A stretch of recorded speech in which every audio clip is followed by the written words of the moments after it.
এক সপ্তাহ নয়, যদি 1 মাসও বন্দী করে রাখো, যদি 1 বছর বেঁধে রাখো, আমি ওই যে মুহাম্মদের কালেমা পড়ছি, ওই কালেমার মজা অন্তরে এমন ভাবে পাইছি, যদি আমার জীবনটা তুমি শেষ করে দাও, তারপরেও আমি মুহাম্মদের কালেমা ছাড়তে পারবো না। শুধু তাই নয়, তুমি যে খাবার দাও নাই, আমার এমন অভ্যাস ছিল, একবেলা খাবার একটু দেরি হয়ে গেলে রাগান্বিত হয়ে যাইতাম, কিন্তু আল্লাহর কসম করে বলতেছি, তুমি আমারে বেঁধে রাখছো, খাবার দাও নাই, পানি দাও নাই, 1 সপ্তাহ বেঁধে রাখছো, তাতে আমি ওই যে আল্লাহর দেওয়া কোরআন শরীফ এমন ভাবে পড়ছি, 1 সপ্তাহ যে আমি খাবার খাই নাই সেটা আমি বুঝতে পারি নাই। আল্লাহ রাসূলকে এমন ভাবে ভালোবাসতে হবে, এমন ভাবে মহব্বত করতে হবে, এমন ভাবে রাসূলের আদর্শের উপরে চলতে হবে যে নিজের জীবনের থেকেও বেশি আমার রাসূলকে মহব্বত করতে হবে, রাসূলকে ভালোবাসতে হবে। তাহলে কালকে কিয়ামতের ময়দানে রাসূল সাল্লাল্লাহু আলাইহি ওয়াসাল্লাম আমাদের জন্য সুপারিশ করবেন। সাহাবীরা যেমন ভালোবাসছেন তেমনি আমাদেরকেও ভালোবাসতে হবে। সাহাবীরা কেমন ভালোবাসছেন, আজকে একজন সাহাবীর ব্যাপারে আমরা শুনে নেব যে ওই সাহাবী আল্লাহ রাসূলকে কেমন ভালোবাসছেন, কেমন মহব্বত করছেন। একজন সাহাবী, তার নাম হচ্ছে হযরতে মুসআব ইবনে উমাইরা রাদিয়াল্লাহু তাআলা আনহু। আল্লাহ রাসূলকে কেমন ভালোবাসে আর আমরা কেমন ভালোবাসি, আমরা আল্লাহর নবীকে কতটুকু মহব্বত করি, ওই সাহাবী কতটুকু মহব্বত করছে। ওই সাহাবী আল্লাহ রাসূলকে নিজের জীবনের থেকে বেশি মহব্বত করছে। ওই সাহাবী আল্লাহ রাসূলকে নিজেদের সম্পদের থেকে বেশি ভালোবাসে।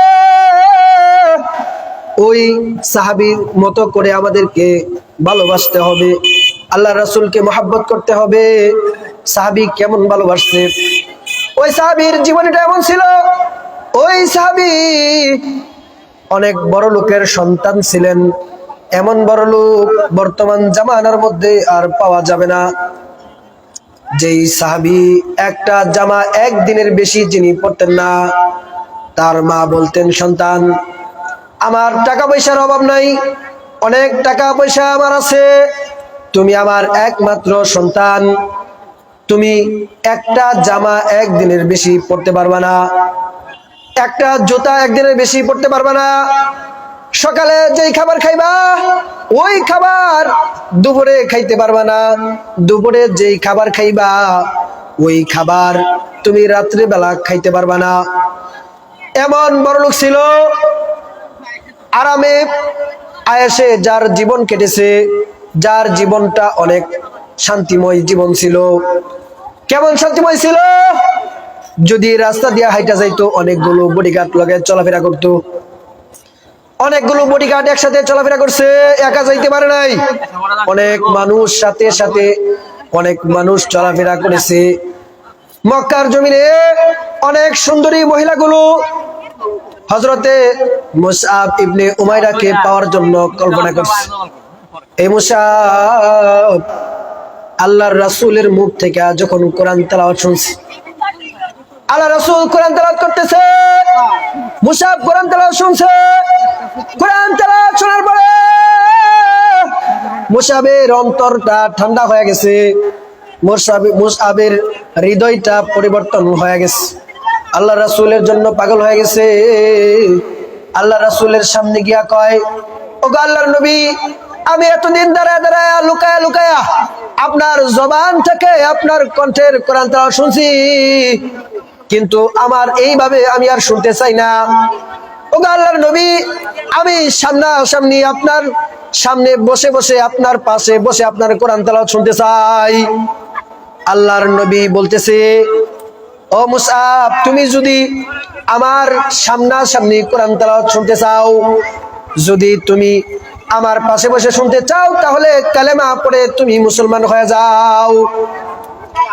আল্লাহ রাসূল কইছে, মুসআবের অন্তর পরিবর্তন হয়ে গেছে, সাথে সাথে মুসআব পড়তেছে লা ইলাহা ইল্লাল্লাহু মুহাম্মাদুর রাসূলুল্লাহ।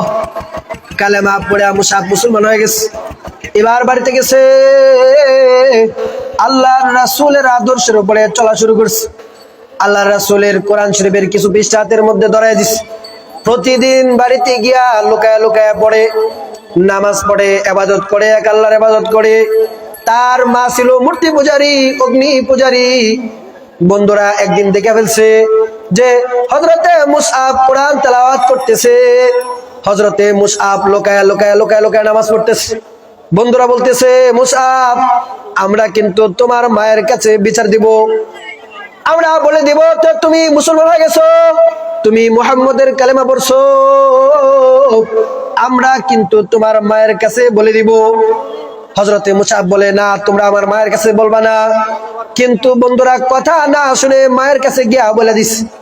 গিয়া কইতেছে, আপনার মুসআব ওই যে আব্দুল্লাহর বাচ্চা মুহাম্মদের কালেমা পড়ছে, আর ওই আব্দুল্লাহর বেটা যে আল্লাহর দাওয়াত দেয়, যে আল্লাহর ইবাদত করে, সে আল্লাহর ইবাদত করা শুরু করে দিস। হযরতে মুসআবের মা রাগান্বিত হয়ে গেছে। এরে সন্তান, তোমারে তো আমি কত টাকা পয়সা দিছি, তোমারে কোনো দিক দিয়ে তো আমি কষ্ট দেই নাই, তাহলে কেন তুমি আমাদের মূর্তি পূজা ছেড়ে দিয়া আব্দুল্লাহর বেটা মুহাম্মদের কালেমা পড়ছো? যখন হযরতে মুসআবকে এই কথা জিজ্ঞাসা করতেছে, হযরতে মুসআব বলে, মা তুমি অনেক সম্পদ আমাকে দিয়েছ, একটা কাপড় একদিনের বেশি তুমি পরতে দাও নাই, একটা জুতা একদিনের বেশি পরতে দাও নাই, একদিন যেই খাবার খাইছি, এক বেলা যেই খাবার খাইছি, ওই খাবার তুমি অন্য বেলা খাইতে দাও নাই। কিন্তু এত সম্পদ আমার দিছ, এত কিছু তুমি আমার দিছ, মা তোমারে মা বলে ডাকছি। মুহাম্মদের কাছে কোরআন শরীফ শুইনা যে আনন্দ, যে শান্তি আমি পাইছি, তোমারে মা ডাকার মধ্যে এত শান্তি আমি পাই নাই, তোমার এত সম্পদের মধ্যেও কোনো শান্তি আমি মুসআব পাই নাই। ওই যে মুহাম্মদের কাছে গেছে, কোরআন তেলাওয়াত শুনা এমন ভাবে আমার অন্তর ঠান্ডা হয়ে গেছে, এত শান্তি আমি মুসআব পাইছি যে এখন দুনিয়ার মধ্যে সব থেকে বেশি শান্তি মুহাম্মদের কোরআনের কাছে আমি পাই।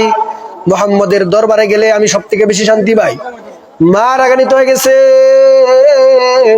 মা বলতেছে, ও মুসআব তোমারে অনেক সম্পদ আমি দিছি, অনেক সম্পদ আমি দিছে, এখনো সময় আছে, ওই মুহাম্মদের কালেমা ছেড়ে দিয়ে মূর্তি পূজা শুরু করো, তোমার বাপ দাদার ধর্মকে আর চুনকালি লাগাও না।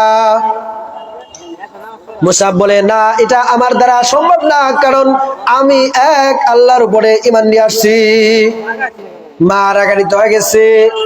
কিছু লোকদেরকে ডাক দেয়া কয়, এই যে মুসআব মুসলমান হয়ে গেছে, কালেমা পড়ছে, এ পাগল হয়ে গেছে, এরে বন্দি করে রাখ, শিকল দিয়া বান্ধা রাখ, 3 দিন পর্যন্ত তারে কোনো খাবার দিবি না, 3 দিন পর্যন্ত তারে খাবার দিবি না। খাবার যখন দেওয়া বন্ধ করে হযরতে মুসআবকে দড়ি দিয়া বেঁধে রাখছে, শিকল দিয়া বান্ধা রাখছে। শিকল দিয়া বান্ধা রাখার পরে খাওয়া দাওয়া বন্ধ করে দিস। হযরতে মুসআব ওই যে রাসূলের জবান থেকে কোরআন শরীফ তেলাওয়াত শুনছে, ওই কোরআন শরীফ তেলাওয়াত করতেছে। 3 দিন হয়ে যায়, 1 সপ্তাহ হয়ে গেছে, এই পর্যন্ত কোনো খাবার নাই। তার মা 1 সপ্তাহ পরে যখন তাকে খুলে দিস, খুলে দিয়ে বলতেছে, রে সন্তান, আমি জীবনে তোমারে খাবারের কষ্ট দেই নাই, জীবনে তোমারে একটা পোশাক একবারের বেশি পড়তে দেই নাই, আজকে 1 সপ্তাহ যাবত তোমারে খাবার দেই নাই, 1 সপ্তাহ যাবত তোমারে বন্দী করে রাখছি, কিন্তু তারপরেও তুমি মুহাম্মদের কালেমা ছাড়তেছো না। হযরতে মুসআব বলতেছে, 1 সপ্তাহ নয়, যদি 1 মাসও বন্দী করে রাখো, যদি 1 বছর বেঁধে রাখো, আমি ওই যে মুহাম্মদের কালেমা পড়ছি, ওই কালেমার মজা অন্তরে এমন ভাবে পাইছি, যদি আমার জীবনটা তুমি শেষ করে দাও, তারপরেও আমি মুহাম্মদের কালেমা ছাড়তে পারবো না। শুধু তাই নয়, তুমি যে খাবার দাও নাই, আমার এমন অভ্যাস ছিল এক বেলা খাবার একটু দেরি হয়ে গেলে রাগান্বিত হয়ে যাইতাম, কিন্তু আল্লাহর কসম করে বলতেছি, তুমি আমারে বেঁধে রাখছো, খাবার দাও নাই, পানি দাও নাই, 1 সপ্তাহ বেঁধে রাখছো, তাতে আমি ওই যে আল্লাহর দেওয়া কোরআন শরীফ এমন ভাবে পড়ছি, 1 সপ্তাহ যে আমি খাবার খাই নাই সেটা আমি বুঝতে পারি নাই।